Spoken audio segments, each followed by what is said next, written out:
queridos irmãos, Piuí, de toda a região, os amigos de Eufinópolis, Capitólio, todos que estão aí das várias cidades que pertencem a este Conselho Regional, que haja muita paz em nossos corações, que nós possamos, na continuidade do dia, a hora que passa, estabelecermos aquela vinculação verdadeira, de coração para coração.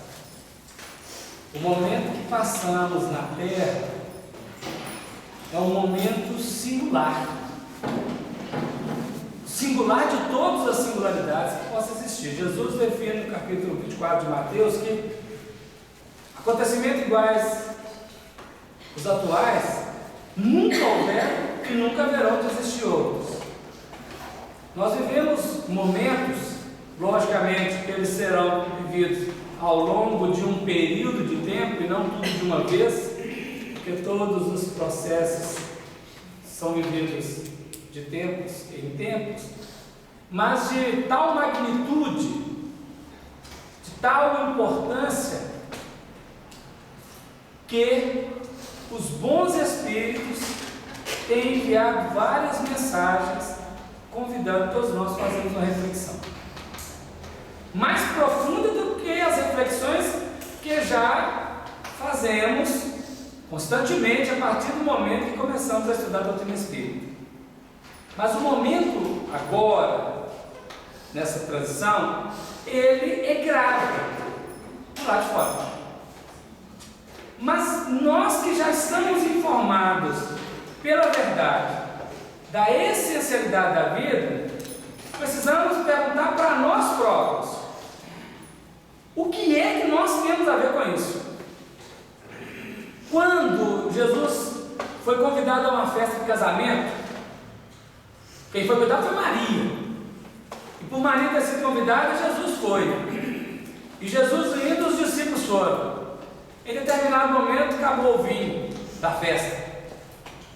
E ela, diligente como sempre, procurou e disse a ele: o vinho acabou. Na tradução que temos atualmente, ela não é muito correta. A tradução diz assim: mulher, que tenho eu contigo? Não é isso que está dito. Carlos Torres Pastorino, fazendo a tradução, ele coloca corretamente, onde a tradução diz assim: mulher, o que eu e ti temos com a questão do vinho da cara do outro? Mas ela imediatamente disse ao servente: fazei tudo quanto ele vos disser. Então, o mundo está acontecendo. E aí nós vamos perguntar: o que nós temos a ver com o mundo? Porque o Evangelho diz, ensinando-nos, que precisamos estar no mundo sem sermos do mundo.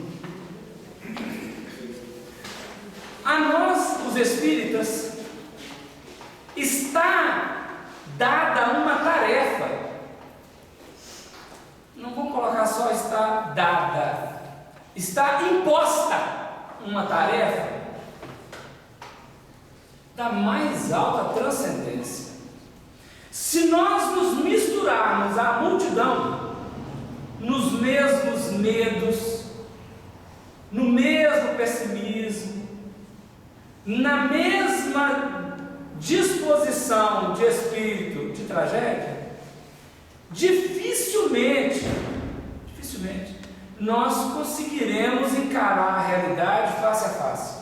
E a fé raciocinada pede, sugere e impõe encarar a realidade face a face. Problemas que estão existindo, que estão colocados, eles fazem parte de um contexto de readequação. Mas qual é o nosso papel como espírito? Então, quando nós comemoramos 150 anos do lançamento do Evangelho segundo o Espiritismo, que é o grande facho de luz coagulado na matéria para iluminar toda a coletividade, é preciso buscar essas reflexões, começando, para resolver outras histórias aqui, mas neste momento é muito fundamental. Jesus define aos discípulos, no momento em que ele anuncia a morte dele: no mundo tereis aflições, porque faz parte, mas tende bom ânimo, que eu venci o mundo. A vitória do Espírito sobre a matéria e do Espírita sobre as experiências negativas que a vida propõe define o equilíbrio das forças construtoras da vida. Muitos irmãos nesse atual momento estão buscando as armas para fazerem coro ao exército dos destruidores. Mas nós queremos crer que chegou o nosso momento de fazermos coro ao exército dos céus, dos construtores. Tomar da lira, fazer uníssona nossas vozes, as dos benfeitores espirituais e a de nós, os trabalhadores dirigentes da Seara Espírita, para que o Evangelho de Cristo possa dar o testemunho do bem. Dar testemunho não é sofrer somente a perseguição, principalmente dar testemunho é expressar luz quando o cenário parece mostrar tragédia. Momento crucial, porque a Terra nunca viveu uma situação como a que está sendo vivida agora. Nunca, nem a Segunda Guerra Mundial e nem outro momento da Terra ela viveu o que está vivendo agora. Nós temos encarnado na crosta planetária 1/3 de toda a população mundial, entre encarnado e desencarnado. São 24 bilhões, nós temos 7 bilhões encarnados. Falta 1 bilhão para chegar aos 8 e vai chegar logo, ser ligeiro, não vai demorar. Nesse equilíbrio de 1/3 contra 2/3 desencarnado, que deve permanecer assim por um bom tempo, podendo ter uma variação para mais ou para menos, define todo um projeto de Jesus para o grande resgate da humanidade. Nós temos recebido algumas orientações, não particulares, por nós, chegado a vários lugares, e as pessoas comentam e nós ficamos sabendo também. Desde 1857, isso foi uma entrevista que o Chico Xavier concedeu, e que bem depois, no ano 2004, o Divaldo Franco falou essa entrevista lá na França. Mas é do Chico Xavier, começou com o Chico Xavier.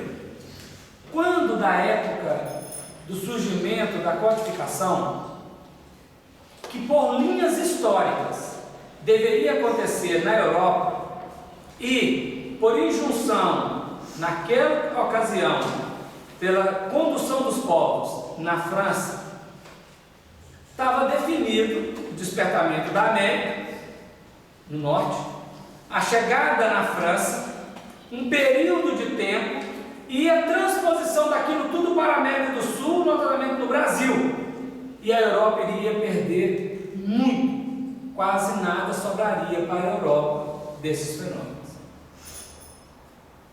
O Espírito São Luís, que dá nome a essa casa, que foi o Luís IX, rei da França, o Espírito São Luís, que junto com Joana d'Arc são os condutores da nação francesa, chegaram para Ismael, que é o condutor da nação brasileira, o coordenador das atividades no Brasil e o presidente da Organização das Nações Unidas do mundo espiritual.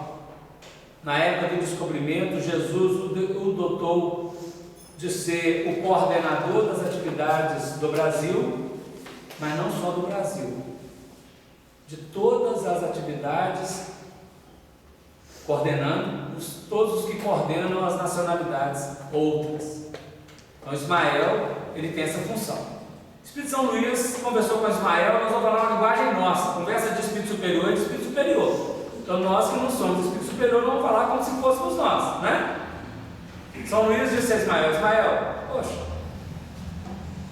o Espiritismo nasce aqui na França, você leva tudo do Brasil e não ficou nada. Não vamos perder muito. Ismael falou com São Luís: São Luís, escolha 2 milhões dos melhores franceses que você achar e faça-os nascer no Brasil.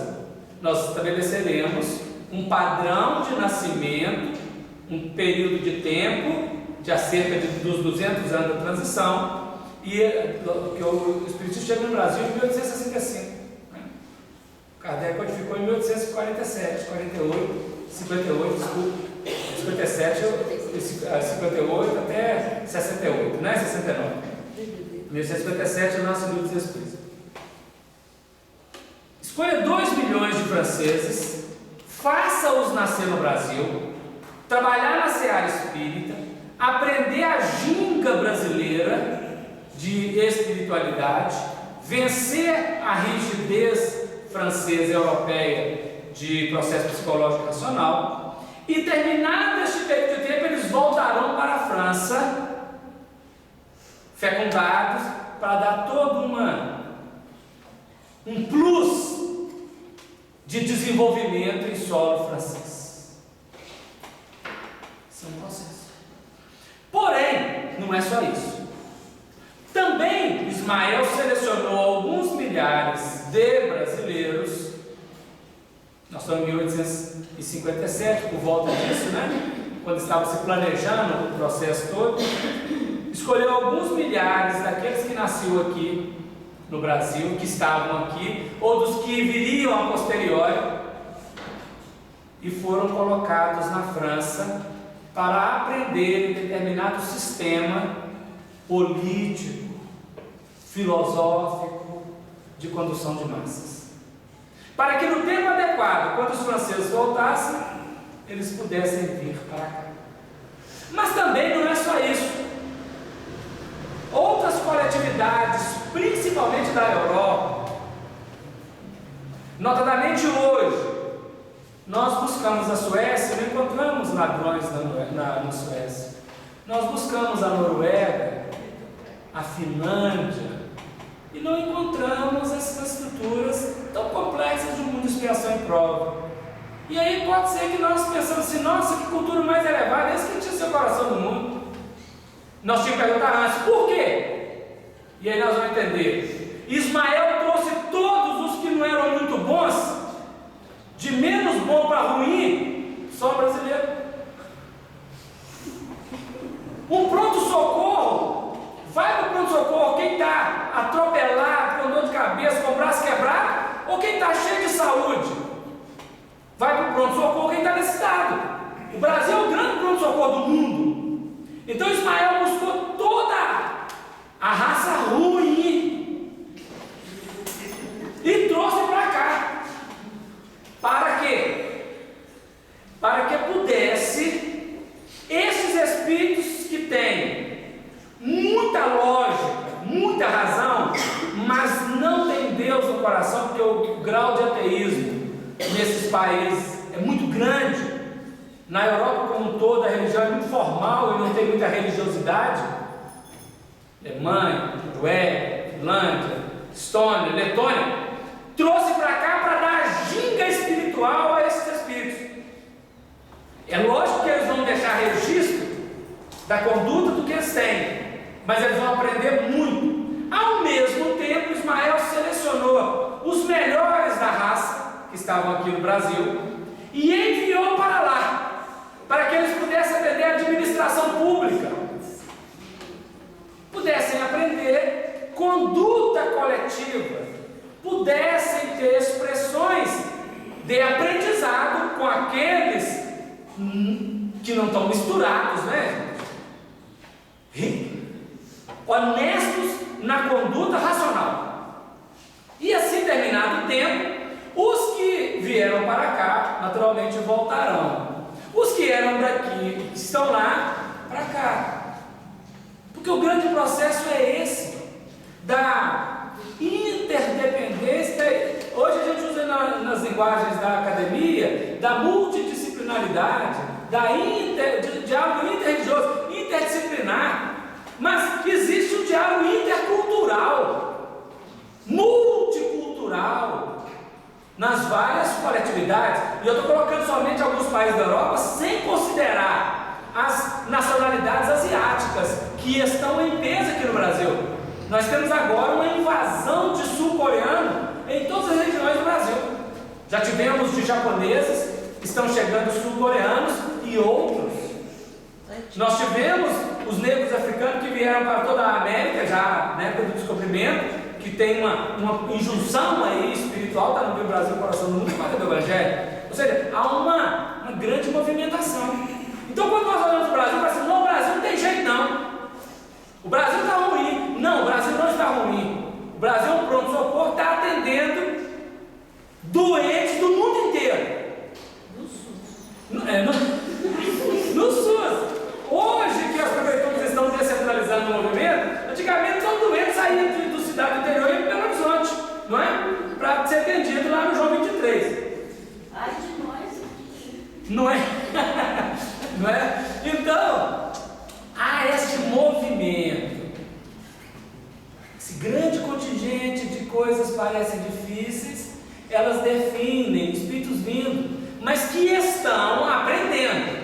Nós já sabemos, todo mundo já sabe. Os que não conseguirem passar pelas provas, que vão vigorar até 2057, porém, que já para muitos já acabou, né, essa seleção de provas, mas muitos ainda terão até 2057, os que não conseguirem ser aprovados serão levados para outro planeta. Aí é questão de outro planeta. E essa vida de outro planeta dura 40 mil anos, no mínimo, cronologia da Terra. 40 mil anos, no mínimo. Pode durar um pouquinho mais, um pouquinho menos. Menos não, 40 mil anos. São 40 dias, o problema todo sempre, né? 40 mil anos. Então, os que não forem aprovados serão levados para outros planetas. Os que forem aprovados para permanecer aqui, voltarão para as suas nacionalidades. Então, por exemplo, na Noruega e na Finlândia, na Suécia, fizeram pesquisa sobre o grau de ateísmo e do fundamentalismo religioso. No ano 2000, 80% do povo na Suécia se declarava ateu, 80%. 20% tinha um resíduo religioso, né, naquela tradição do norte da Europa protestante, uma tradição muito firme, muito rígida, muito luterana, com a letra, apenas o que está aqui na letra. 20% é assim mesmo, formal, de cumprir o ritual. Mas isso tem caído. Em pouco tempo, as pesquisas, é claro que essas pesquisas, elas só dão um parâmetro, elas não podem ser levadas à estrutura rígida. Em pouco tempo, tem diminuído o grau de ateísmo. Por quê? As pesquisas têm dado conta. Os povos da Europa, principalmente os mais do norte, têm diminuído a fertilização, ou seja, não têm tido filhos, né? Então é uma cultura elevada, mas que está em decrépito, vai morrer. Porque não tem geração, não tem reprodução, então morre. E como não tem imigrantes é Inglaterra e França, talvez a Itália, mas no norte, na Alemanha, na Noruega, na Suécia, não tem tanto imigrante assim, né? A chegada de estrangeiros, não tem tanto. Tem, mas não é tanto.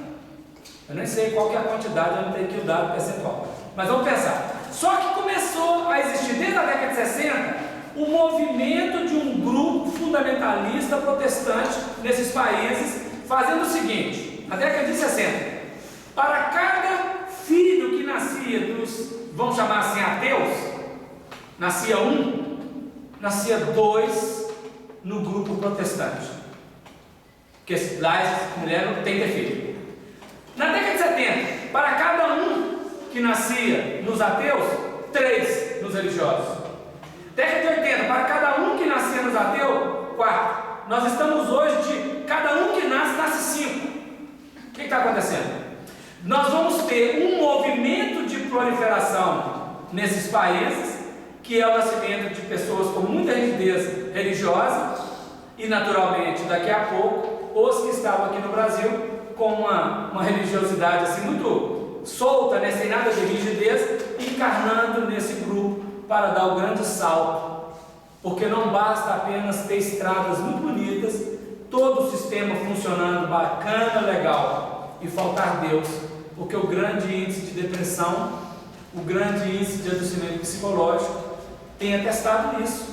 As pessoas têm tudo, mas não têm o essencial, que é aquela questão espiritual.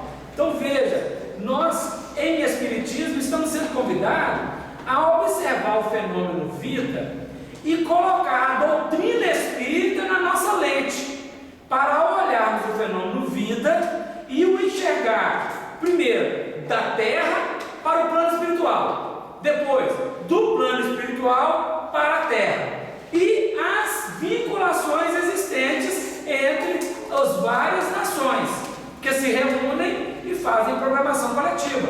Então não podemos olhar com um olhar estanque. O Brasil não tem jeito, está todo mundo muito bem e o Brasil está ruim. Não, nada disso.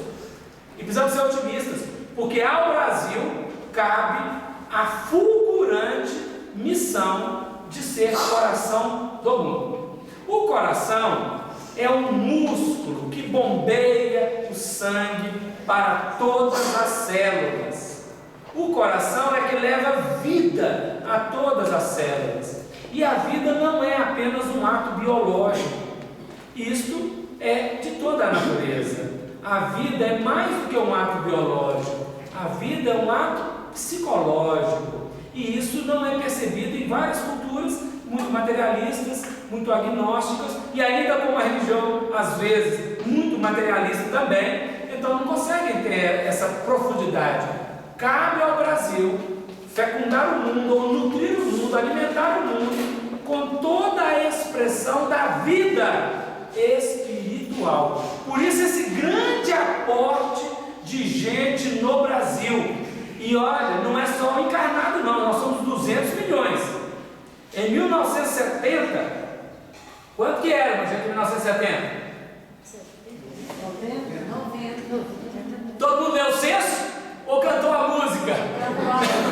Cantou a música da seleção, né? 90 milhões em ação. De 1970 até agora, 40 e quantos anos? 44 anos, é isso? 40 e poucos anos, né?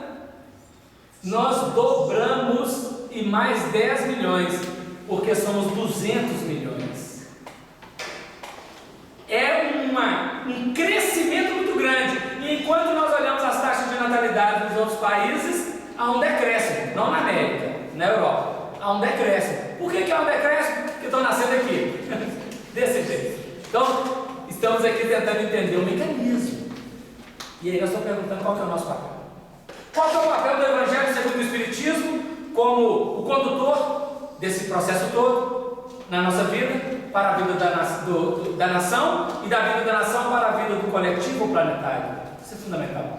E depois, naturalmente, com a saída dos espíritos que não vão ficar no planeta, que também é por etapas, né? Agora sai um tanto, e depois outro tanto mais à frente, chegarão espíritos vindo de outros planetas, para compensar a quantidade que saiu, porque a Terra é uma escola que tem 24 bilhões de lugares. Então, se sair, por exemplo, agora 2 bilhões, outros 2 bilhões chegarão. Deu a ideia? Então, a mesma quantidade que sai é a mesma que chega. Só que saiu aqueles que foram reprovados e chegarão aqueles que já estão em instâncias de regeneração em outros mundos e que virão para cá implantar a regeneração. A regeneração é um período muito curto, no tempo e no espaço, porém de muita profundidade. A regeneração dura 1000 anos, seria de 2057, cronologicamente falando, até 3057, aproximadamente.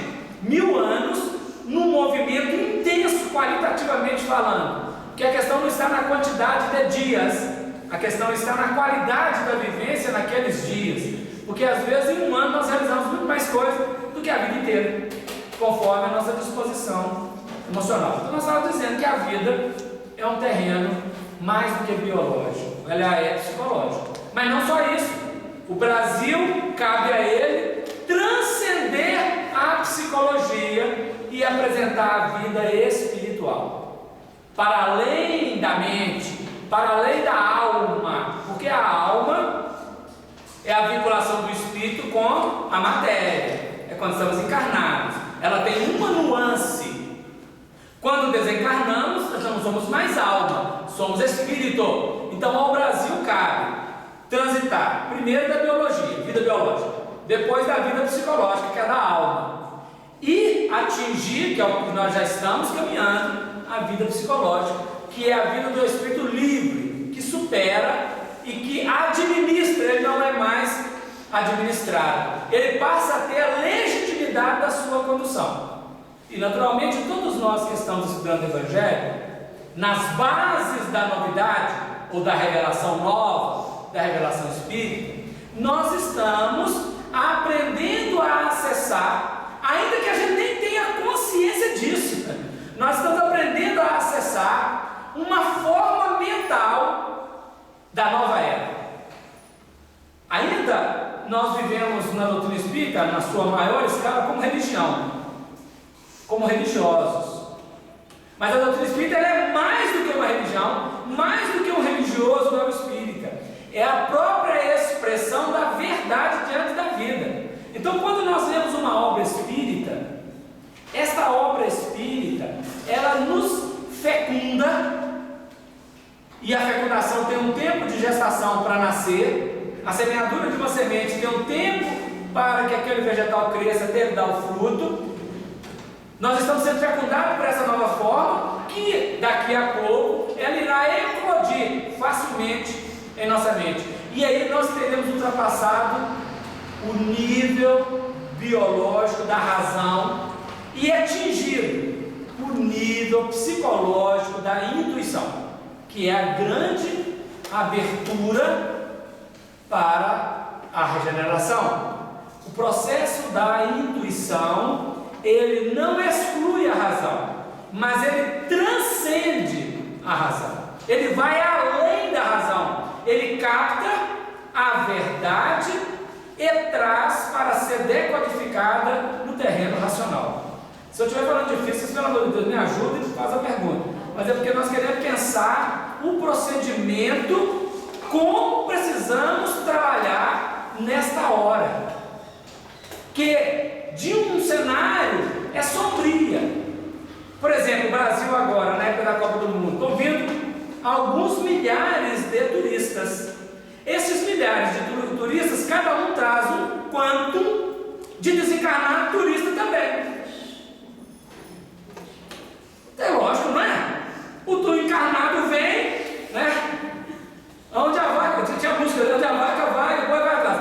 Então, o encarnado vem, o desencarnado também vem.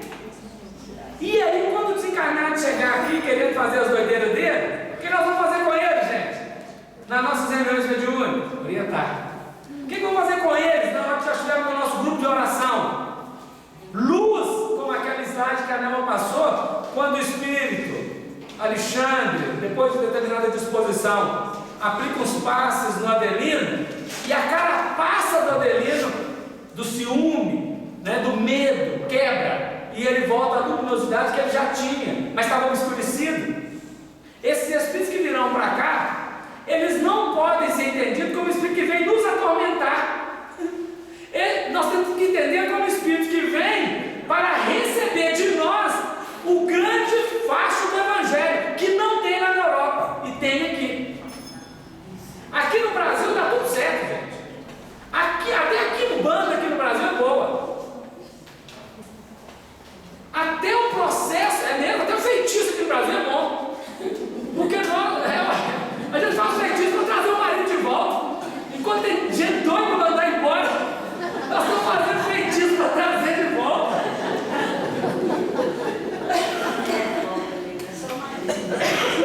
Mulher não vai embora nunca. Quem vai embora é o marido. A mulher, Deus colocou no coração da mulher coisas maravilhosas. A mulher não vai embora, ainda que ela seja constrangida a separar do homem que não é? Ela nunca vai embora, ela sempre é fiel ao posto dela, mas o homem não. Então a mulher tem que fazer, é o marido de volta mesmo, o ex-marido, é o primeiro, o segundo, o terceiro. Mas não é agora trazer para ser marido mais não. O feitiço tem que fazer isso às vezes. É para renovar valor. O item de espiritualidade do Brasil foi o grande movimento de Ismael desde a descoberta do Brasil. Preservar o Evangelho. As outras coisas podiam acontecer, ouro, quinto do que é o negócio do ouro lá, aquela coisa toda, podia acontecer, mas a preservação do Evangelho era a estrutura vigamestra de Ismael com os trabalhadores dele para a missão do Brasil. Logicamente, alguém aqui que já tenha plantado um vegetal sabe que de vez em quando formiga visita, e formiga gosta de uma árvore gostosa, né? Então você põe um preparadozinho lá para a formiga não chegar, põe cera em volta do caule. Se for cera em volta do caule, a formiga não sobe na cera. A formiga não anda na cera, então já tirou a formiga. Cresce o mato, vai lá tira o mato. Né? Pode surgir algum determinado invasor que vai querer destruir. Nós vamos colocar proteção nisso. Então o evangelho, que é a árvore, está plantada e com várias proteções. Só que Ismael convidou todos nós. Eu não sei se nós somos aqui brasileiros, por ficar no Brasil, ou se somos europeus, que estamos aqui em aprendizado. Não importa, estamos aqui. Estamos convidados a um grau de fecundação, de sermos fecundados pelo Evangelho e garantir uma transformação na nossa maneira de ver a vida, garantir uma transformação na nossa maneira de encarar os processos. E aí nós precisamos de exemplos. Os cristãos primitivos, em Roma, na França, lá em Lyon, eles foram dar testemunho através da dor. Mas mais do que vivenciar a dor, eles deram testemunho de presença de Espírito diante do agressor. E Joana de Cusa é o arquétipo narrado no livro Boa Nova do Espírito de presença diante do algoz que pede a ela que abjurasse da sua verdade interior. Nós não podemos, vamos dizer melhor, nós não devemos abjurar da nossa verdade interior, porque é o pecado contra o Espírito Santo. Joana não foi só ela diante do algoz, foi ela diante do filho dela, que pediu a ela: por mim, mamãe, eu não quero morrer, abjura. Que isso, mãe, morrer? O filho pediu. E ela disse para ele: cala-te. É impossível isso que você está pedindo. Cala-te e morre com dignidade. Fala para o filho dela. Você imagina que alguém que seja mãe, por exemplo, o pai, se diante do sacrifício o filho pedisse, ele sair correndo junto, não, meu filho, vai. Não é? Então hoje não se tem mais isso. Não se pede esse tipo de não é nem testemunho assim, mais do que testemunho, é martírio. Não se pede esse martírio de nós. Não é esse o martírio que é pedido agora. Não vai ter circo, não vai matar ninguém, não vai jogar ninguém para leão comer, não existe isso mais. Mas o testemunho da verdade interior permanece como solicitação de Jesus para todos nós. Então nós estamos anunciando toda hora na mídia, de várias maneiras, que está ruim aqui, está ruim ali, tem problema aqui, tem problema lá, está lá. Nós vamos fazer coro com isso? Ou nós vamos entender o seguinte: a ruindade aparente que é apresentada está pedindo de nós o quê? Fazer coro com quem está destruindo? Com quem vê só o lado negativo? Diz um conto que Jesus passava com os discípulos e tinha um cadáver de um cachorro em decomposição. Tinha chovido e aí o negócio estava pior, né? Os discípulos todos viram o cadáver em putrefação e sentiam o cheiro que estava muito ruim. Que catinga, todos eles falaram. Jesus também sentiu o cheiro, talvez mais ainda do que os discípulos, porque o olfato dele era muito mais apurado. Mas ele olhou e falou que belos dentes ele tinha. Ele não negou a putrefação, não negou o mau cheiro, não negou a experiência negativa, mas apontou a alternativa. Como que nós vamos poder encontrar uma coisa boa a partir de tanta situação delicada? Qual a nossa movimentação? O Evangelho nos faz assim, a olhar a vida com um olhar sempre novo, sempre renovado, sempre de possibilidades. Se o nosso amor não transcendeu o amor dos pagãos, o que nós temos feito demais? Foi colocado no versículo aqui anteriormente pela Nel, né? Se a nossa justiça não ultrapassar a justiça dos fariseus, se nós saudarmos unicamente os que nos saúdam, o que fazemos de especial? Porque isso fazem também os homens de má vida. Nós precisamos ir além. A nossa capacidade de olhar é além.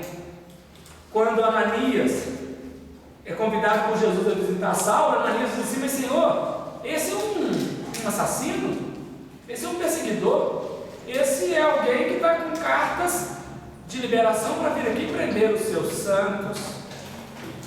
Jesus disse: não, para mim este é um vaso escolhido, um vaso, recipiente que está aberto às possibilidades para ser preenchido. E Jesus preencheu. Jesus fala para Ananias: e eu te ensinarei, ó Paulo, o quanto que ele deve sofrer por amor do meu nome. Preencheu aquele vaso de muitas bênçãos. E Saulo deixou um registro na história o grande emblema da conversão no caminho de Damasco, o grande emblema da transformação moral que nós precisamos resgatar agora em nós.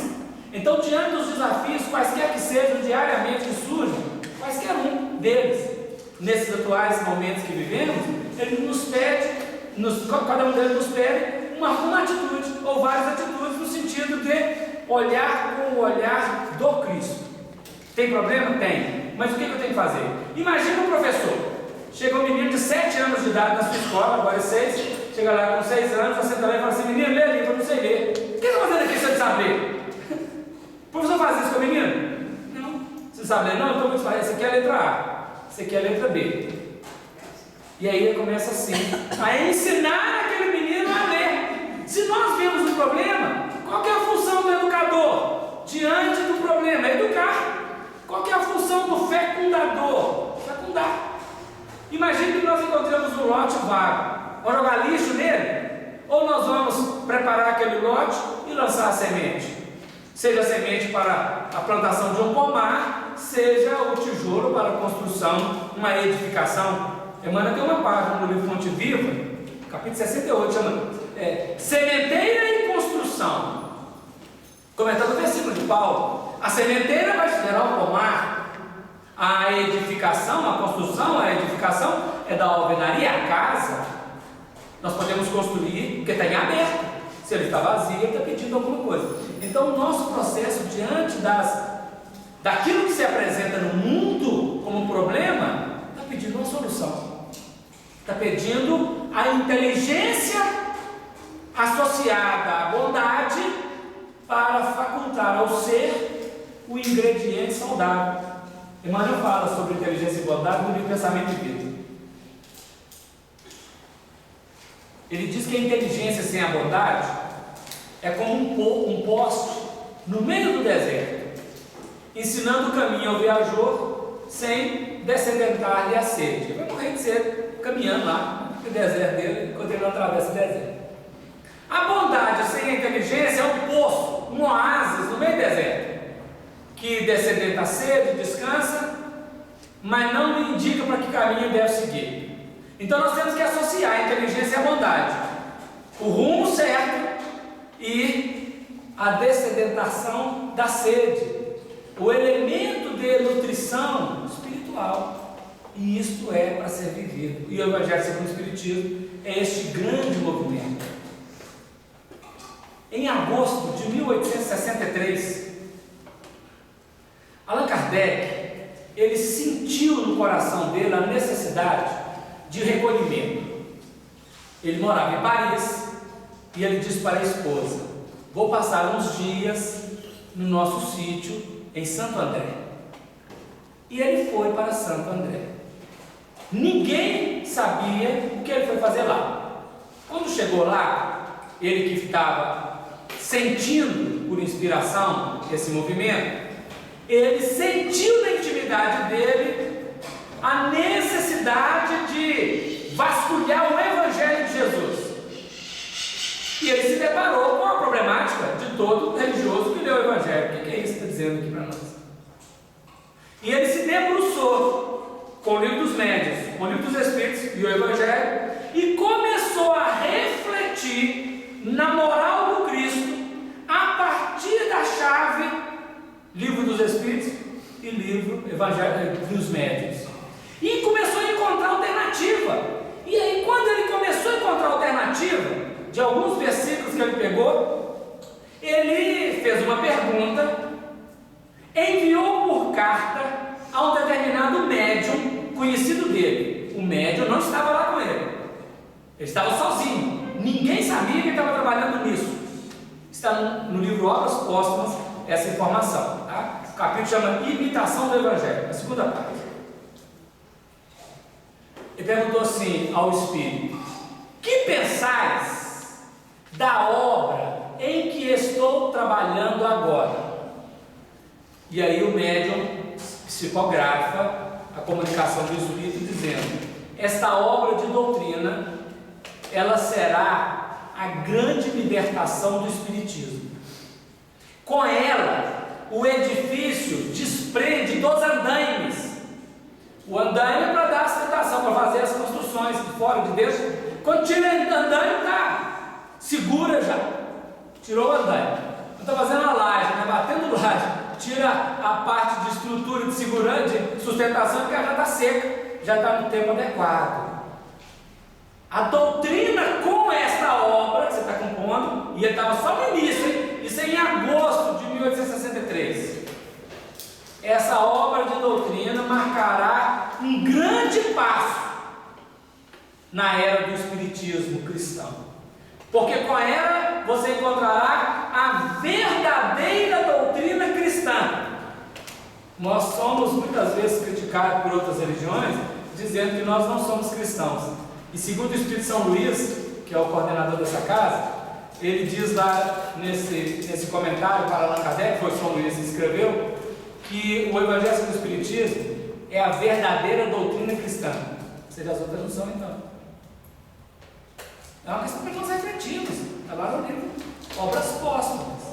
E aí ele vai colocando, o Kardec faz outra pergunta. Isso por carta, né? Aí essa pergunta vem depois da resposta. Que dirá o clero? Porque a preocupação era essa. Na época de lançar o livro dos Espíritos, a Igreja Católica teve que carimbar e liberar a publicação do livro dos Espíritos.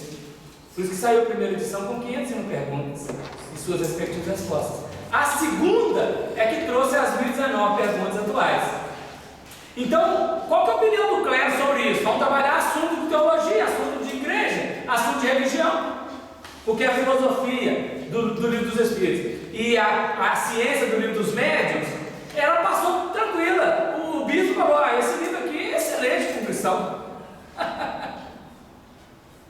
Que dirá o clero?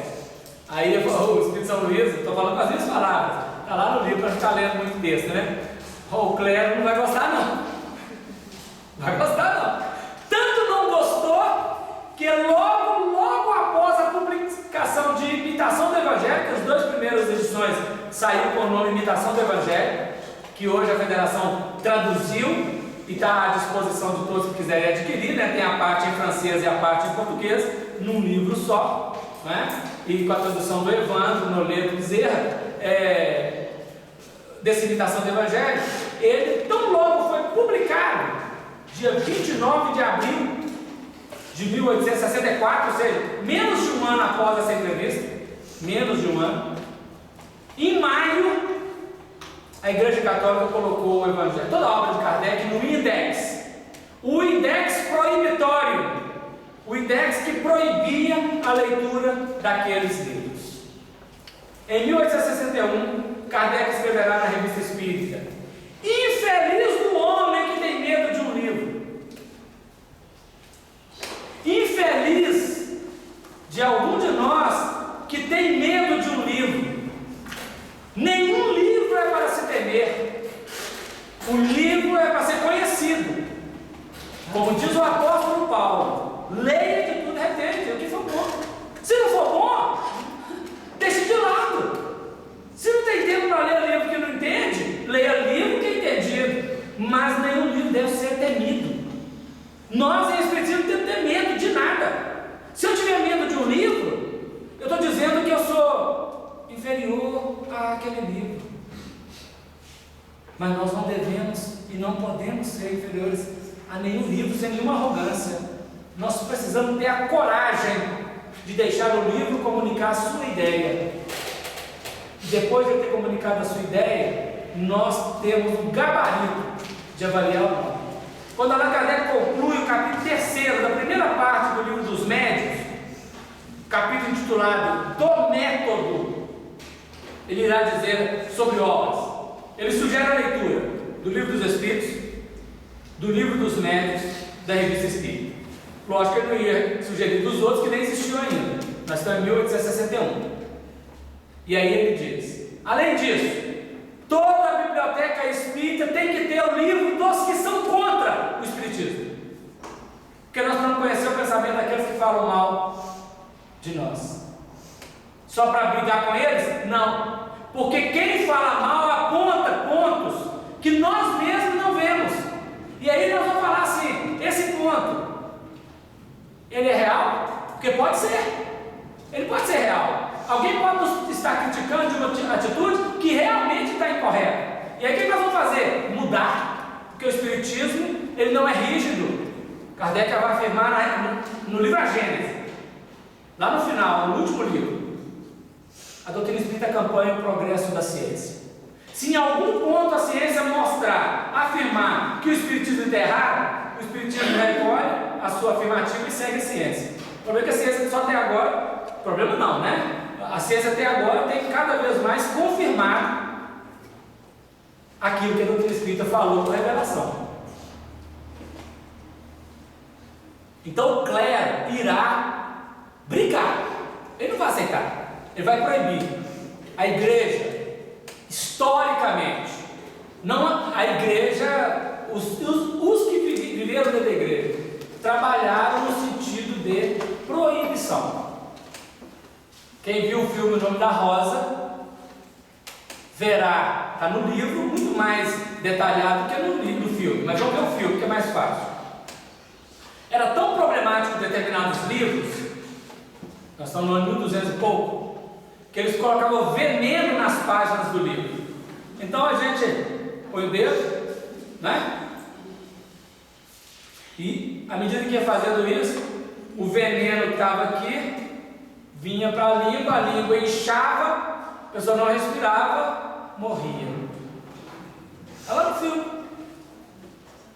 Meu pai, quando eu começou a me ensinar a ler, meu pai falou assim comigo: meu filho, você nunca passa a página do livro assim. Você passa sempre a página assim. Eu falei: por quê, pai? Para não amassar a página. A ideia dele. Aí eu fui aprendendo a passar a página assim. Cresci, virei espírita.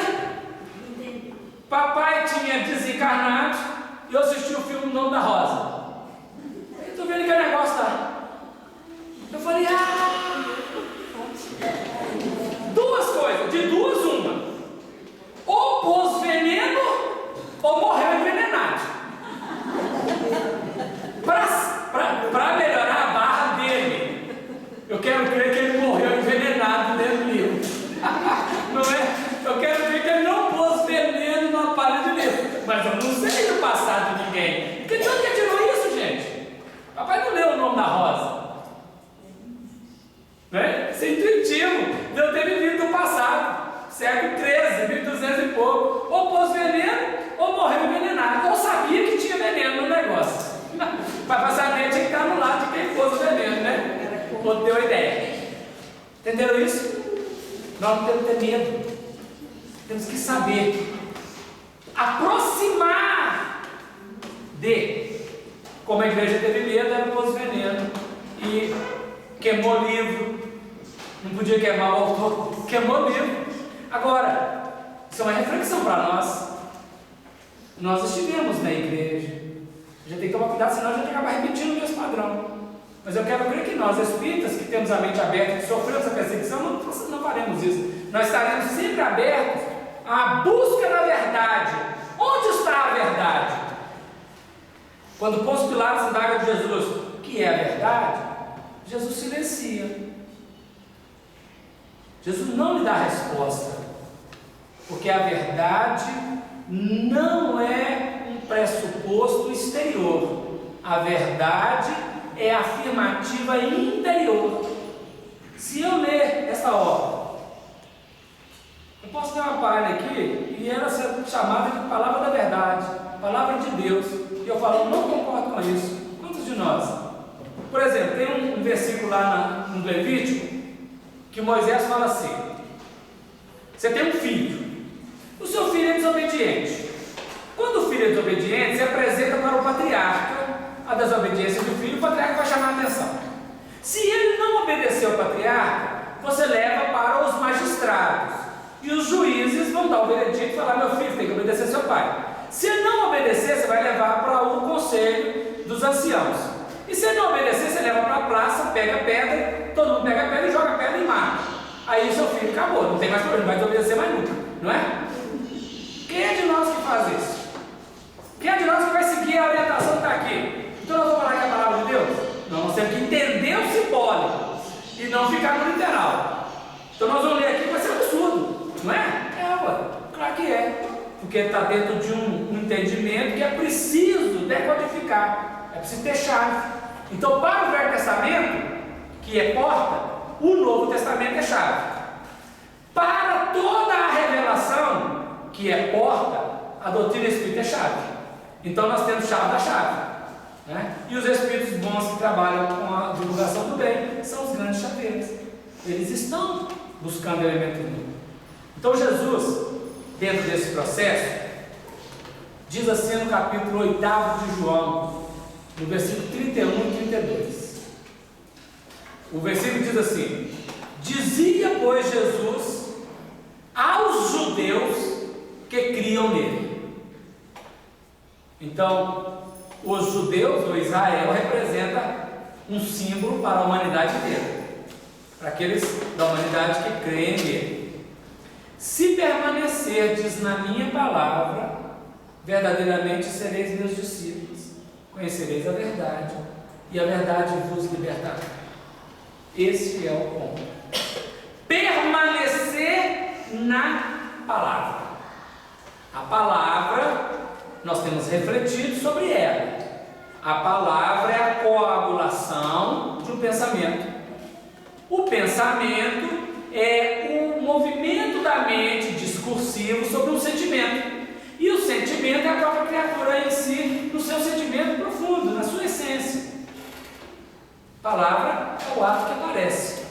O ato que aparece fala do que não aparece, do que está oculto, do que está na intimidade. Mas é esse ato íntimo que define a verdade do ser.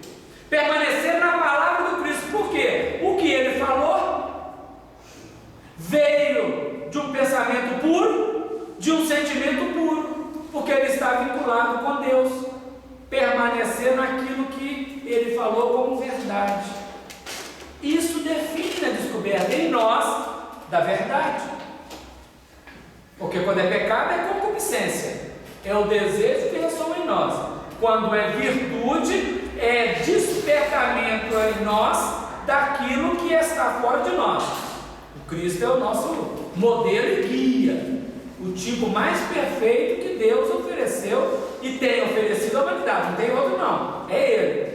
Essa ressonância, ela faz-nos chegar por aproximações sucessivas à descoberta da verdade. Então a verdade não está fora, nem a mentira está dentro. Nós podemos ter um grupo, todos receber a mesma notícia e cada um interpretar a notícia do seu jeito. O que um concorda, o outro pode discordar frontalmente. E os dois estão certos, porque cada um está a partir do seu polo interior, das suas crenças. Então nós vamos trabalhar pela verdade sempre, na busca desse diapasão de construção espiritual. Nas 3 revelações, nós aprendemos no primeiro capítulo do Evangelho segundo o Espiritismo. A revelação de Moisés, da justiça, a revelação do Cristo, do amor, e a revelação da verdade apresentada pelo Espiritismo. Quando Moisés aporta a terra, dentro da expressão que é precisada, ele é veículo de canalização do Decálogo. No Decálogo, em linhas gerais, porque não é tão fácil assim nós estamos dizendo não. São 3 mandamentos positivos e 7 mandamentos negativos. 7 mandamentos negando, né? Não matar, não roubar, não adulterar, não prestar falso testemunho, não fazer um monte de coisa.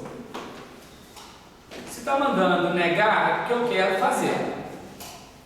Esses 10 mandamentos da primeira revelação representam toda a base da justiça expressada no mundo ocidental, no Código Romano, no direito romano, e que será vulgarizado para o mundo inteiro, aos poucos. Só que Kardec pega esses 10 mandamentos e insere-os na terceira parte do Livro dos Espíritos. Quando nós vamos na terceira parte do Livro dos Espíritos, nós temos 12 capítulos. O primeiro capítulo, o capítulo da lei divina e natural, e o último capítulo da perfeição moral. E do segundo capítulo ao 11º capítulo, são 10 capítulos que, conforme está lá na questão 648, eles reproduzem numa linguagem moderna os 10 mandamentos. Então o que Kardec fez? Ele repete os 10 mandamentos do Evangelho segundo o Espiritismo, como está na tradição religiosa. Mas no Livro dos Espíritos, que é tradição filosófica, ele traz lá lei de adoração, que é o primeiro mandamento: amarás ao Senhor teu Deus de todo o teu coração. Lei de liberdade, que define um dos movimentos. Ele diz a lei do trabalho, que corresponde ao guardar o dia do sábado. Lei de reprodução, que corresponde ao honrar pai e mãe. Então as leis, essas 10 leis, do segundo capítulo ao 11º capítulo, ele próprio, Kardec está colocando isso lá, repete os 10 mandamentos, numa nova linguagem, numa nova expressão, numa nova roupagem. Quando Jesus veio à Terra, Jesus fez uma rearticulação em toda a lei civil, porque além dos 10 mandamentos, Moisés criou mais 603 códigos, compondo ao todo 613 códigos dentro do judaísmo. Jesus revogou, reestruturou os outros 603. Todos permaneceu com o eixo dos 10 mandamentos. Aquelas expressões que foram ditas aqui anteriormente. Ouvistes que foi dito. Faz assim: eu, porém, vos digo. Então Jesus faz uma revisão e fecunda a terra a partir de uma conduta extremamente positiva, assertiva, vigorosa e varonil, de uma lei que vem de fora para dentro. Então quando ele diz amar o vosso inimigo, ele não pergunta se a gente está afim de amar, se sabe amar, se gosta de amar. Não, manda amar. O como é movimento que nós vamos aprender, como nós aprendemos aqui hoje. Nós aprendemos aqui hoje como, porque o Evangelho segundo o Espírito, capítulo 12, nos ensina, e a Nelma trouxe para nós. Aí é o como, mas não mudou a perspectiva, tem que amar. Jesus fecundou a humanidade com a lei do amor. Jesus não ficou preocupado com o pecado, ele ocupou-se de trabalhar a luz, porque todos nós sabemos por experiência, se estivermos num quarto escuro e um vagalume voar, ele faz claridade, e a pequena claridade que ele emite retira aquela treva que está onde ele está. Se nós acendemos um palito de fósforo, ela já amplia a sua claridade. Se acender uma luz, amplia. Se colocar ali o sol, não tem mais escuridão. Então nós, com o Cristo, não nos preocupamos com a treva.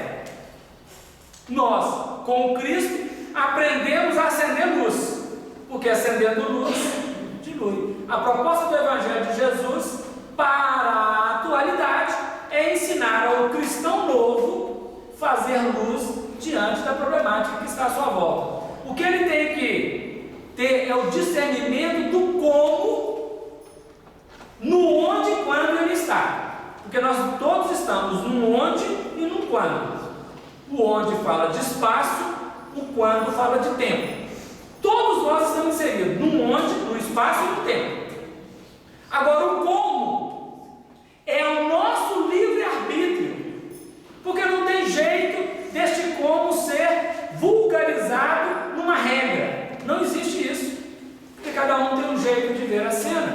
Cada um tem um jeito de acolher a cena e um jeito de fazer. Então, às vezes nós brigamos em família, até com colega de trabalho, porque a gente fala assim: faz isso para mim, eu sei fazer de um jeito, pensa que eu vou fazer. Aí a pessoa vai lá e faz do jeito dela, o resultado até deu certo, mas eu fico com raiva do jeito que ela fez. Não é assim que faz, não é assim. Brigamos, marido e mulher, olhando o filho é um problema, porque cada um vê de um jeito, cada um olha da sua ótica. E o que nós estamos aqui não é para olhar como o outro faz, é para descobrirmos em nós como nós fazemos. Quando nós temos uma maritaca em casa, um papagaio, daqueles que falam, que repetem, nós podemos ensiná-los a falar. Eles falam, canta hino nacional, canta a música do fio de cabelo no paletó, canta qualquer coisa que o dono quiser cantar e quiser ensinar. Mas nós precisamos ser mais do que papagaios repetidores. Nós precisamos encontrar o nosso eixo de verdade, para que a expressão da nossa vida, ou na vida, a nossa expressão na vida, seja o nosso jeito íntegro de fazer. Porque, do contrário, seremos apenas um arremedo, uma imitação desprovida de vida. Falamos, fazemos e não sabemos porquê. Quanto ao Evangelho, no livro do Atos dos Apóstolos, que o apóstolo Filipe estava andando e um anjo apareceu para ele e falou assim: aproxima daquele carro. Era uma carruagem onde tinha um eunuco que era chefe de um grupo e ele tomava conta daquele grupo e ele lia o Isaías. Lia, abriu e leu. Quando encontrou o manuscrito do Mar Morto, encontrou o livro de Isaías inteiro. E aí abriu Isaías e leu e confrontou para ver as adulterações que a igreja tinha feito.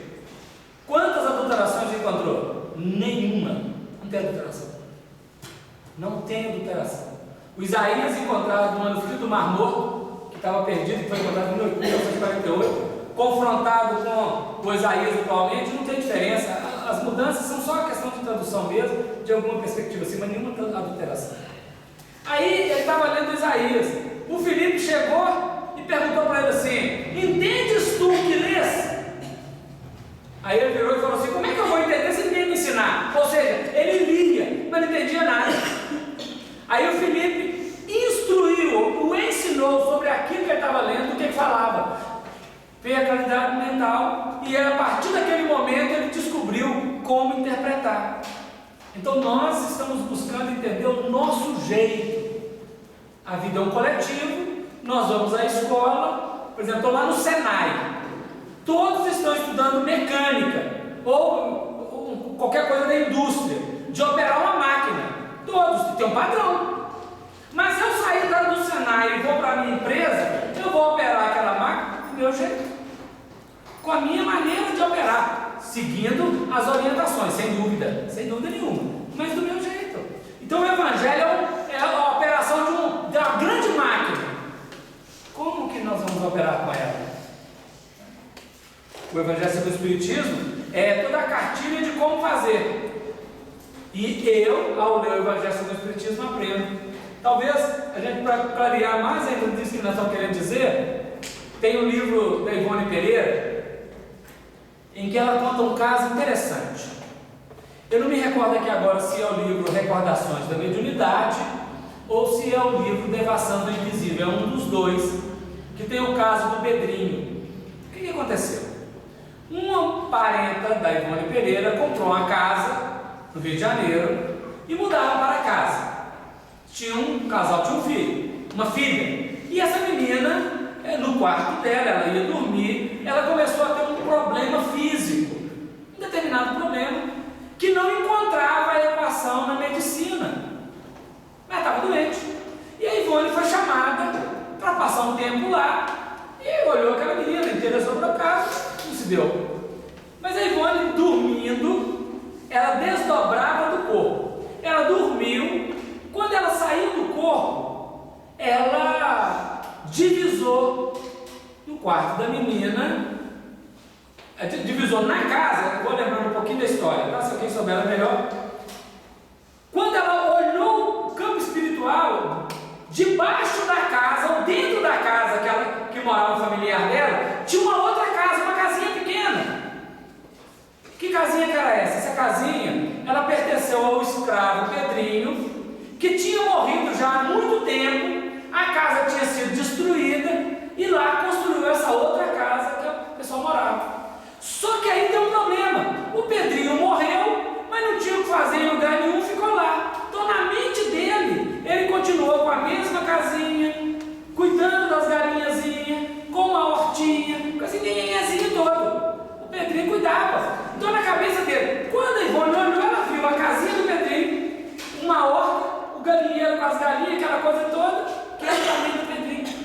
Ela viu o Pedrinho. Mas ela não podia chegar de chofre no Pedrinho, ele achava que não tinha mais nada ali, ele nem viu o construidor da casa.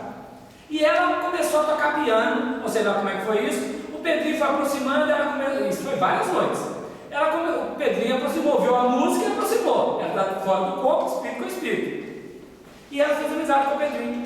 Aí ele foi contar a história, que ele era escravo, teve a libertação, ele estava com uma doença, e está ruim, o médico vinha de vez em quando, tratava dele, ele não estava sarando, a gente já tinha morrido, já tinha mais de 80 anos, e ele estava lá preso no negócio. Aí ela foi, o Pedrinho estava doente, morreu com aquela doença, e continuou no mundo espiritual com aquela doença. Aí ele dormia na cama dele, dentro da casa dele. Quando construiu, o arquiteto que construiu a casa, fez o quarto em cima do quarto do Pedrinho.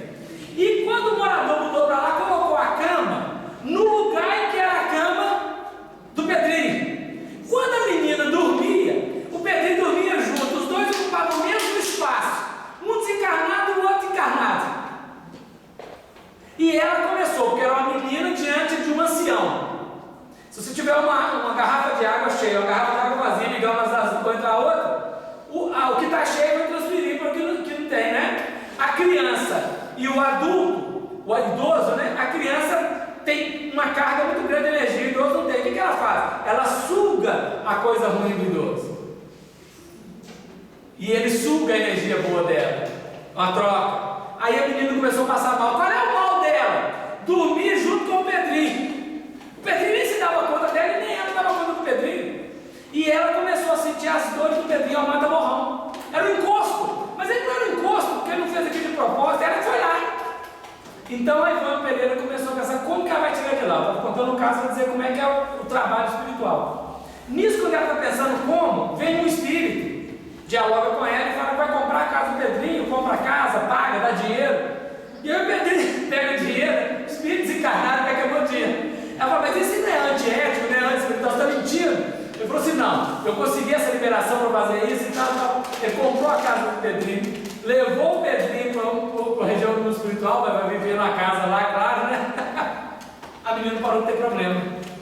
Aí a gente fala assim, bom, eu moro em apartamento não tinha casa, eu não vou ter esse problema. Mas alguém que mora em casa, sabe o que foi antes lá? A União Espírita Mineira, por exemplo, foi construída no espaço que um tempo atrás foi um cemitério. Você imagina se é fácil lidar onde há um tempo atrás foi cemitério. Não, porque tem muito espírito que está preso ainda, até agora lá nos restos, né? Nos restos do cadáver. Como é que eu vou fazer para saber se eu posso ou não posso? Eu vou falar uma coisa aqui que alguns espíritos falam, mas eu não posso. Muito obrigado. Diz o Evangelho assim: toda vez que deres um copo d'água fria a um desses pequeninos, é a mim que o fizeste. Jesus está falando. Muito obrigado, que você está fazendo, né, para Jesus. Como é que eu vou fazer? Então os espíritos dizem o seguinte: cachorro, ele pode até adaptar com energias muito ruins, mas cachorro não gosta de energia ruim. Ele adapta porque ele adapta com o dono dele em qualquer condição. Porém, se você tem um cachorro na sua família, tem um grau da sua energia, vai morar numa casa e quer saber onde é o melhor lugar para colocar a cama, naquele quarto, põe o cachorro lá dentro primeiro. Onde ele deitar, você pode colocar a cama, que não tem problema. Ou seja, se levasse um cachorro lá para aquele quarto, ele não ia deitar onde estava o Pedrinho de jeito nenhum. Ele não ia adaptar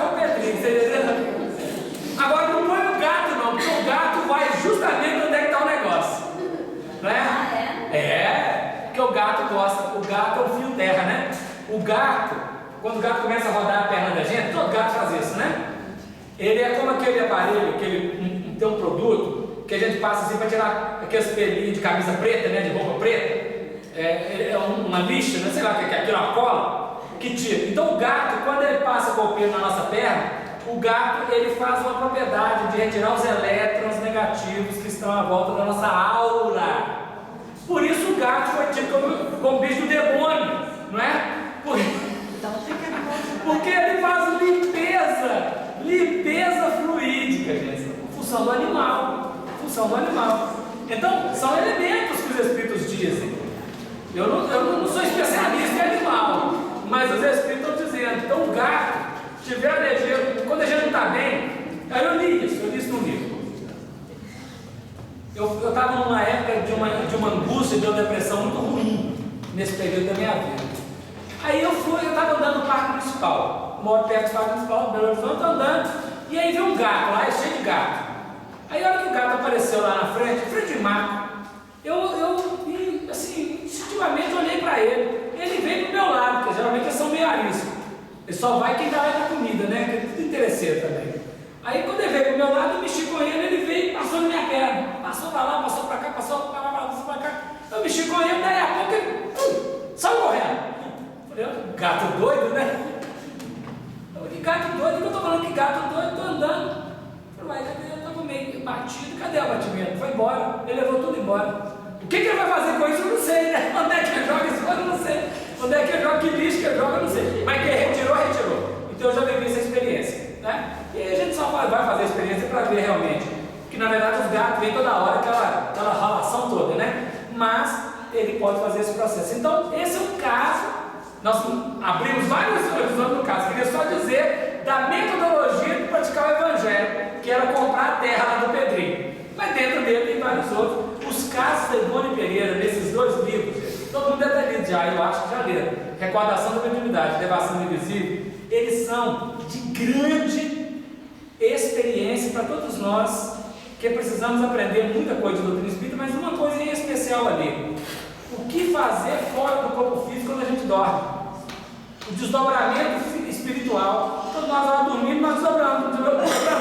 E para onde que a gente vai? E ela vai em cada capítulo mostrar o que acontecia com ela, até o dia que ela perdeu a energia e caiu numa floresta escura, sombria, tenebrosa. E o espírito primo dela, um índio, foi lá e falou assim: mas ele aqui, né? Minha prima, casca forte, não pode ficar aqui não. Ela perdeu a energia, ela conseguiu vomitar. Aí ele retirou de lá e levou para a casa dela, porque ela estava naquele dia igual borboleta esvoaçante, perdeu a energia toda. Então esse processo, o Evangelho é o espírito de lá vai, né? Então, no fundamento da vida, nesse mecanismo, nós vamos aprendendo como agir. Nós vamos juntar então a filosofia do Livro dos Espíritos, pergunta, que é por quê? A parte experimental e científica do Livro dos Médiuns, que explica como, a metodologia, os parâmetros, os processos que devem ser levados em consideração, e a parte do sentido, do que dá sentido, a parte do para quê de o livro O Evangelho segundo o Espiritismo. Essas três obras, elas retratam em si as duas revelações anteriores, a primeira e a segunda, e abre o horizonte nas três perspectivas da filosofia, da ciência e da religião. Mas não é só isso, porque ali nós temos insta também a experiência da arte, nós temos insta a experiência da economia, da política, de toda uma fundamentação da expressão do homem na Terra. E a partir deste momento, nós aprenderemos a descobrir a verdade em nós e a operar essa verdade em nós, a partir de nós, em favor do coletivo. E aí, nós teremos alcançado uma nova experimentação do homem na Terra. Verdadeiramente aí nós teremos atingido aquele plano chamado regeneração. Uns estão mais à frente, outros estão um pouquinho recuados, outros estão atrás. não tem problema, porque todos nós entramos para a escola, aprendemos e daí a pouco estamos, né, fazendo. Olha que coisa incrível, gente. Em apenas 5 anos, em linhas gerais, em apenas 5 anos, algumas são 4, outras um pouquinho mais, em apenas 5 anos, nós entramos para a faculdade, aprendemos e saímos dali prontos para o exercício de uma função na vida profissional, em apenas 5 anos. E não tem idade certa, porque a pessoa pode entrar com 40, aos 45 já é profissional e pode começar uma carreira de muito sucesso. Então, a questão da formação e da transcendência, ela não precisa de um tempo muito grande. Ele fala assim, vai demorar muito a atingir, tem muitos séculos, muitos milênios. Nada disso. Não precisa desse tempo todo, porque nós podemos desde já matricularmos, já estamos matriculados, mas matricular de coração na escola do Evangelho e aprender muito rápido. Quando o Espírito Humberto de Campos escreve o prefácio do livro Boa Nova, ele diz assim: aqui não vai ter nada de mitologia. Eu não vou falar de mitologia, eu vou escrever coisa nova. Agora eu sou um escritor que quero aprender a escrever com acerto, porque antes escrevia para agradar o público. Eu agora vou escrever com acerto, com equilíbrio, com ensinamento, porque existe espírito esclarecido e existe espírito evangelizado, e eu quero agora ser espírito evangelizado. Humberto de Campos encarnou em menos de 1 ano de desencarnar, ele já estava escrevendo através do Chico Xavier, e um tratado de doutrina espírita, numa linguagem cotidiana, através de contos, nos ensinando a vida. Quando a gente lê os seus, parece que 14 livros. Então nós precisamos agora realmente matricular na escola do espírito evangelizado, para escrevermos, falarmos, agirmos com proveito, e não apenas para agradar a contingência da vida. Essa deve ser a nossa diretriz, no nosso momento. Então vamos ouvir as vozes dos benfeitores que falam do que espera de nós nesse momento de gravidade psicológica real na Terra. Está pegando fogo, mas eu não posso olhar o fogo, eu tenho que ser o beija-flor jogando a gota d'água na labareda, porque se eu ficar olhando a labareda lá, vai me sapecar, né? Então, joga a gota d'água e volta até apagar o incêndio. Eu quero agradecer a atenção de vocês, a oportunidade dessa hora, pedir a Jesus que abençoe cada um no coração, na reflexão, para nós podermos caminhar com essa certeza que Jesus é o condutor do barco terra, não está à deriva, não está o Deus dará, não está perdida, e Ele sabe o que está fazendo. Na hora de trocar os marujos, vai trocar os marujos, mandar marujos para cada lugar certinho, né? E quando tiver que tirar marujos do barco, é igual tirou o Gesiel lá do barco do Sérgio Paulo. Muita paz a todos, muito obrigado por esse dia, por esse momento. Deus abençoe cada um. Mais à tardinha, 19h30, nós estaremos aqui de novo para continuar a nossa história. Capítulo 7 do Apocalipse. Grande abraço para todos.